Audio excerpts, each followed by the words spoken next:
இன்றைய தினமலர் செய்தியில் சென்னை ஓய்வு பெற்ற நீதிபதி மீது பாலியல் வழக்கு பதிவு செய்யப்பட்டுள்ளது. கிட்னி திருட்டு புரோக்கர்கள் சென்னை புறநகரில் பதுங்கல். பணி நிரந்தரம் உள்ளிட்ட கோரிக்கைகள். புதிய பணியிடங்கள் கோரி செவிலியர்கள் ஆர்ப்பாட்டம். சென்னை பெங்களூரு தேசிய நெடுஞ்சாலை மற்றும் சிப்காட் விரிவாக்கத்திற்கு அரசு நிலத்தை அரசுக்கே விற்று இழப்பீடு பெற்றதில் நடந்த சட்டவிரோத பண பரிமாற்றம். 18 கோடியே 10 லட்சம் ரூபாய் மதிப்புள்ள சொத்துக்களை அமலாக்கத்துறை அதிகாரிகள் முடக்கி உள்ளனர்.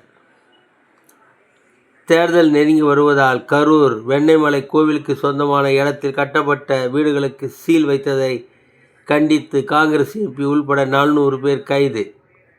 கட்ட அனுமதி கொடுத்தவர் யார்? அதுக்காக மக்களை ஏமாற்றி பணத்தை சூறையாடியவர் யார்? சரியான விளக்கம் இல்லையே. வணக்கம்.